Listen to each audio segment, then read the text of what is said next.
부동산 쪽은 쉽지 않겠다는 생각이 드는데 만들면 팔리는 시대가 끝났는데 당연히 가격이 조정을 받지 않을 수는 없는 것이죠. 좀 길게 일할 수 있는 전략들을 좀 미리미리 적어도 한 50대부터는 좀 갖출 필요가 있다. 개인연금을 포함한 사적연금도 사실은 미리 탄탄하게 좀 만들 필요도 있는 거고요. 그래서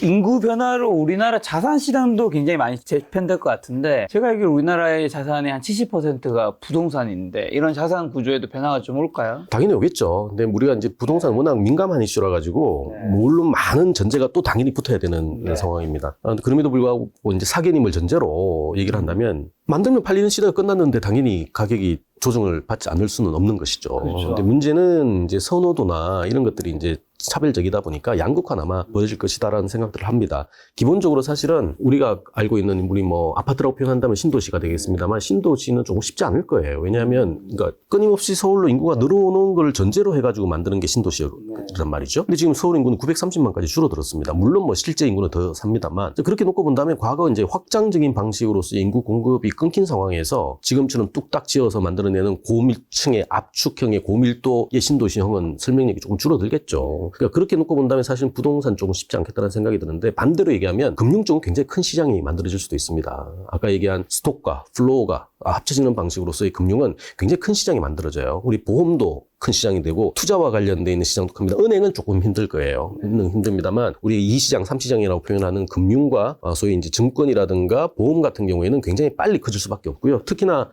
상속 증여와 관련된 스톡을 플로우로 바꾸는 과정에서는 이 세대 간의 부의 이전 이슈죠. 이게 굉장히 클 수밖에 없거든요. 그렇다면 지금처럼 경직적인 방식으로 상품을 제한하거나 하는 것들은 풀릴 수밖에 없습니다. 결국 이제 바로 그 세대한테 못 가면 그 밑에 있는 3세대까지도 직접적으로 그러니까 격세해서 스톡을 물려주는 방식으로서의 특례세 같은 것들도 지금 많이 검토가 되고 있고 실제 일본에서는 하고 있거든요. 그런 식으로 포인트가 있고요. 또 하나는 우리 뭐 사실은 사람만 늙어가는 게 아니라 돈도 늙어가지 않습니까? 그러니까 돈도 늙어가는 거, 늙어가는 돈을 어떻게 잡을 것이냐 도 중요해요. 결국 우리가 알고 있는 뭐 어렸을 때는 위험 자산을, 늙어서는 안전 자산을 그 룰이 이미 깨졌지 않습니까? 결국 늙어가는 돈에 적합한 방식으로서의 새로운 가능성들이 상품화가 되고 그게 또 이제 수요로 연결되다 보면 당연히 과거의 부동산만큼 사실은 더 큰 부의 이전들이 만들어지는 전환점도 우리가 기대할 수 있는 것이죠. 집값이 굉장히 위험할 수 있다는 코멘트 해주셨는데, 그러면 이제 인구가 줄어들어도 사실 도시와 지방, 수도권과 이거는 좀 다를 것 같은데, 당연히 수도권은 인구는 더 집중되는지도 확인하고 싶고, 그럼에도 불구하고 보면 수도권의 핵심지는 집값이 여전히 계속 오르는 건가요? 오른다라는 표현보다는 뭐 조금 더 정확하게 표현하면 떨어지진 않겠죠. 왜냐하면 지금 현재 우리가 17개 광역지자체 중에서 인구가 그나마 이제 늘어나는 쪽은 경기도거든요. 그러니까 서울은 사실은 많이 줄고 있는 추세고요. 그렇죠. 자, 그렇다면 그렇다고 이제 서울에서 멀리 못 갑니다. 왜냐하면 직업이 거의 대부분 서울에서 공급이 되다 보니까 직주가 분리되긴 합니다만 크게 또 이탈될 수는 없거든요. 그렇다면 결국 그러니까 서울을 중심으로 이제 좀 거리감이 있는 그리고 여기 이제 광역교통도 굉장히 중요한 역할을 하죠. 그러니까 이런 것들 같은 경우에는 그나마 이제 하방 경직성을 굉장히 확보할 확률은 높다. 반면에 이제 그렇지 않은 지방 같은 경우에는 일단 인구가 빠지기 때문에 기본적으로 늘지 않는다. 이런 사례를 가지고 우리가 일본의 신도시를 많이 벤치마킹을 합니다. 그래서 일본의 신도시가 많이 폭락을 했거든요. 그래서 그 문제 때문에 한국도 아마 그렇게 따라갈 거다라고 얘기를 하는데 확실히 말씀드립니다만 일본하고 한국은 많이 달라요. 다르고 대표적인 게 일본은 지금도 도쿄의 인구가 늘어나고 있습니다. 근데 우리나라는 수도 인구가 줄어드는 첫 번째 나라거든요. 그런 점에서 놓고 본다면 단순하게 해외 사례의 벤치마킹으로 우리가 어떻게 진단을 해서 예측을 하는 것은 조금 조심해야 된다라는 생각이 드는 거고요. 오히려 아마도 인구가 바뀌면서 발생하는 이제 대표적인 어떤 변화 양상들은 한국이 어쩜 처음일 수도 있다라는 생각이 듭니다. 특히나 도쿄는요. 지금도 집값이 계속 뛰고 있거든요. 엄청나게 뛰고 있습니다. 사실은 30년 이상 우리 장기 복합부라는 거라서 집값도 많이 떨어졌거든요. 근데 지금 굉장히 높게 뛰고 있어요. 30년 만에 지가가 처음으로 뛰었다는 보도까지 나왔습니다. 특히나 우리 잘 알고 있는 도쿄 이제 미나토구 같은 항구로 치면 강남구 같은 데가 있는데 이런 데는요 1억 넘는 게 평균이에요. 우리 저기 한때 누구죠 추성훈 나와가지고 집을 한번 소개해 준 적이 있지 않습니까? 일본의 집을. 그 집이 지금 10억이 넘어요. 분양하면 바로 완판입니다. 근데 그렇게 따진다면 당연히 이제 서울로 또 뭔가 가능성이 있는 거죠. 결국 몰려드는 공간에서의 가격 상승은 기대할 수 있으나 만약 그게 아닌 상황에서는 조금 더 엄밀하게 접근할 필요가 있다고 봅니다. 노후 준비도 여쭤보고 싶은 건데 베이비 세대가 이제 대규모 은퇴한 시기인데 이 세대의 노후 대책이 항상 이전과 좀 달라져야 하는지 연금만으로 살 수는 없지 않나요? 네, 그렇죠. 그리고 이제 더 중요한 거는 아마도 이제 58년 개띠의 65세 편입이 사실은 초고령화의 신호이자 어쩌면 달라진 노후 대책의 출발이 될 수도 있다고 봅니다.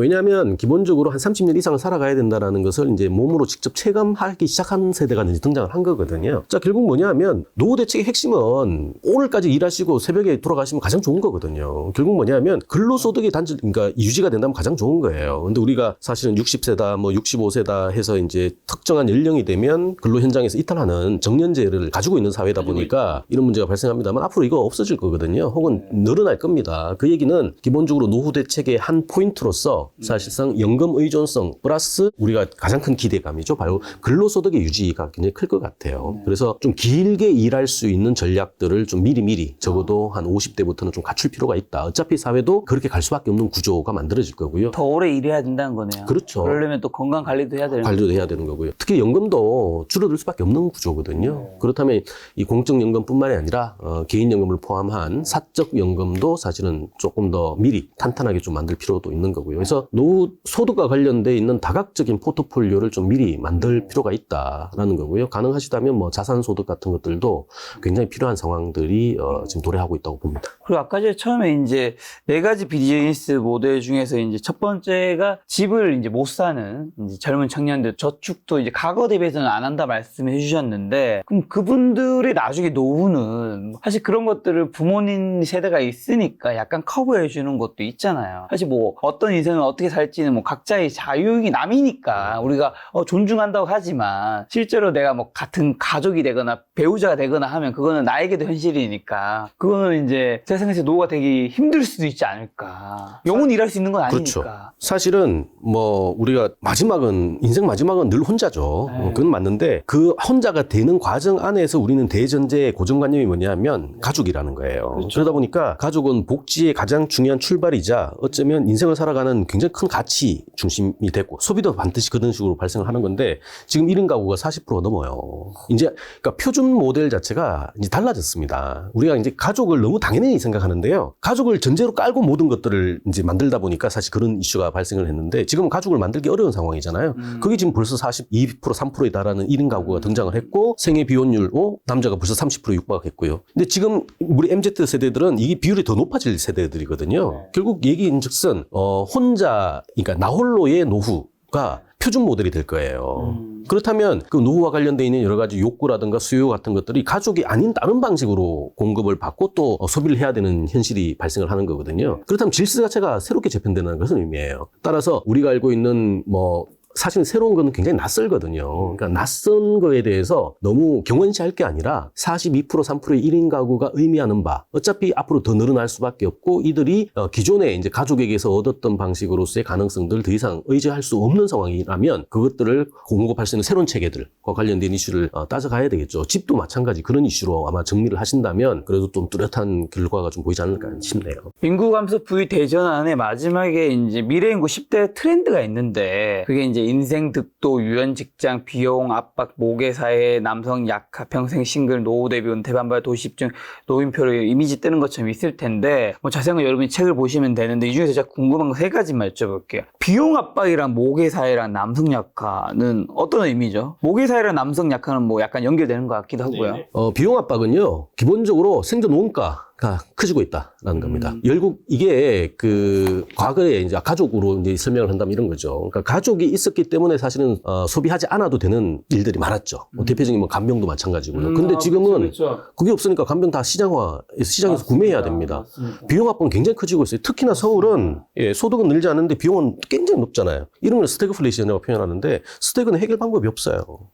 스태그는 물가를 잡으면 성장이 안 되고요. 성장을 또 고도하면 물가가 뛰고요. 그러니까 이건 굉장한 파인 튜닝이라 그래서 미세 조정을 하지 않으면 어려운 상황들이 지금 이미 시작을 됐다라는 것이죠. 근데 지금 20대, 30대들에게는 이 비용 압박이 훨씬 더 커요. 그러니까 저희처럼 뭐 기성세대들은 그래도 축적된 자산도 좀 있고 근로소득도 어쨌든 고도성장의 성과를 입었기 때문에 좀 늘어나는 상황이긴 합니다만 젊은 친구들은 안 그렇거든요. 그런 점에서 이제 비용 압박이 굉장히 큰 가족 트렌드의 변화의 출발이다라는 거고요. 모계화와 남성 근육의 약화라는 건 사실 같은 얘기인데 선진국은 굉장히 고요하죠. 평화롭죠. 이 의미입니다. 기본적으로 뭐냐면 예를 들어 개도국 혹은 막 경제 성장이 한참 있는 국가는요 역동적이에요. 굉장히 좀 더 남성적인. 그렇죠. 특히나 한국 같은 경우에는 제조업 중심이었잖아요. 제조업은 근육이 필요했거든요. 근육을 자랑해야 제조업에서 잘 팔렸습니다. 근데 반면에 이제 근육이 없는 여성들이 그래서 사실은 시장에 많이 공급이 안 되는 상황이죠. 근데 70년대생이 사실 출연했던 가장 중요한 90년대는 뭐냐면 남녀 간의 평등의식이 굉장히 높아지기 시작하면서 사실 대학 진학률이 30% 초에서 60%까지 넘어갔던 가장 중요한 맥락이 뭐냐면 여성들의 대거 고학력화거든요. 그러니까 이분들이 사실 지금 맞벌이로 50대 중반을 이루고 있다는 거죠. 이분들이 등장했다는 건 뭐죠? 제조업이 아니라 서비스예요. 결국 미소가 중요하고 섬세한 작업들이 필요한 사람의 손길이 필요한 이 욕구들이 시장화가 됐고 새로운 비즈니스로 커지고 있다는 현상이거든요. 그래서 이런 것들은 되게 선진국의 공통 이슈예요. 그래서 되게 제조업 비중이 높다. 이건 개도국을 뜻하고요. 서비스 비중이 높다. 이건 선진국을 얘기합니다. 특히나 한국은 이제 그 변환 과정에 있습니다만 아직까지는 조금 안타까운 게 GDP에서 제조업 비중이 전 세계 선진국 중에서 가장 높아요. 여전히 아직까지는 근육이 필요한 사회인 거죠. 근데 이제 근육이 이 잠재 성장률이 떨어지면서 사실은 불편해졌어요. 그러다 보니까 낙수 효과가 발생을 하지 않죠. 그래서 일부의 우리 수출 주도하고 있는 우리 소부장이다, 반도체다 뭐 이런 것들 잘 팔아도 거기서 끊기잖아요. 밑에 안 내려가지 않습니까? 이런 문제가 발생하는데 서비스는 이제 내수에서 발생하는 파트다 보니까 굉장히 커질 수밖에 없죠. 그런 점에서 한국도 선진국에 이미 진입을 했고 그렇다면 전체적인 사회 분위기는 모계화로 갈 것이고 그렇다면 근육보다는 미소 혹은 서비스가 훨씬 더 대접을 받을 수밖에 없다라고 보는 거죠. 자, 인구 감소 부의대전환 책을 쓴 교수님에게 제가 꼭 궁금한 거 한 가지가 이게 결국에 이제 가장 이 지금 주제랑 또 관련된 인구랑 주제랑 관련된 키워드로 하면 우리 인생이 또 중요한 거랑 연결하면 가족, 뭐 결혼, 출산 이런 것들이 되는 거고 점차 이제 이걸 안 하는 세대로 가는 건데 저는 사실은 꼭 결혼해야 한다고 생각하는 사람이고 그다음에 출산도 꼭 해야 된다고 사는 입장이거든요. 그리고 그 이유로는 뭐 내가 태어난 이유도 누군가가 결혼을 했고 애를 낳았기 때문에 제가 태어난 거고 그다음에 어쨌든 삶이라는 게 우리가 중학교, 고등학교, 대학교 갔다가 그다음에 직장생활 뭐 누군가 이렇게 뭐 일 안 해도 되는 거 아니야? 뭐 그렇게 따지면 할 말이 없지만 그 다음에 이제 다음 진로는 직업으로 가져서 일을 해서 내가 돈을 벌고 거기서 그 돈을 가지고 내가 가정을 꾸려서 같이 먹고 살고 또 그 아이가 다시 나 태어나서 다시 또 그 가정을 발리고 누군가는 쳇바퀴라고 하지만 저는 이게 인생의 연속성이 가지는 굉장히 중요한 의미라 생각하고 그리고 출산과 가족과 결혼이라는 거는 뭐랄까 나보다 더 사랑하는 존재를 만드는 인간은 너무나 이기적이지만 내 아내, 내 남편, 내 자식한테는 좀 다른 게 될 수 있잖아요. 그런 의미에서 꼭 해야 한다고 생각하는데 교수님한테는 이제 해야 된다 말아야 된다가 아니라 가족, 결혼, 출산이 가진 의미를 좀 한번 시청자분들 얘기해 주신다면. 그러니까 고정관념이자 상식인 것 같아요. 가족을 결성한다라는 거는. 근데 재미난 통계가 있습니다. 혼인 이제 의향이라 그러죠. 혼인 의향.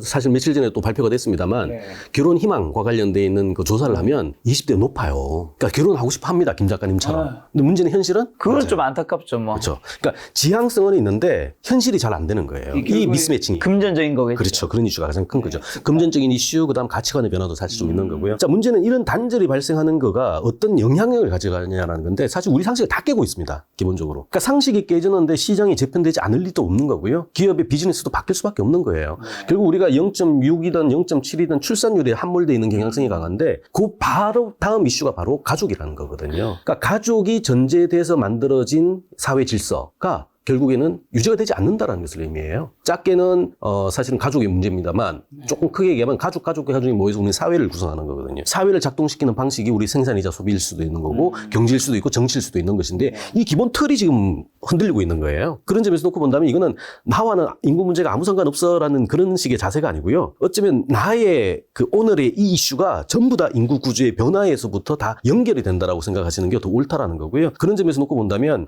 출산의 이슈에서 벗어나서 이건 생애 전체에 걸쳐 있는 소위 한 사람의 어떤 가치의 전환하고도 직결되는 이슈다. 그런 점에서 새로운 어떤 등장이 위기가 아니라 기회로 필연적으로 전환이 될 수 있는 노력들을 해줘야 되는 것이죠. 우리가 뭐 위기라고 생각해서 그 기회로 전환하면 좋다라는 게 아니고요. 할 수밖에 없는 구조고 또 해야 되는 당위성도 있는 이슈다. 그런 점에서 이 소위 질서의 전환과 관련돼 있는 고민이라든가 선제적인 노력들은 뭐 남녀노소 불문 뭐 누구에게든 반드시 필요한 과정이라고 봅니다. 교수님 말씀드린 가족에 대한 정의도 좀 시대에 따라서 바뀌었나 생각도 드는데 마지막 멘트는 이제 개인에 대한 뭔가 조언도 주신 것 같은데 어쨌든 이 인구 관련된 게 정부의 역할이 굉장히 중요한 거잖아요. 정부 관련 담당자분 이 영상을 보실 수 있으니 정부한테 어떤 조언을 좀 주신다면 좀 유연한 접근들이 필요할 것 같습니다.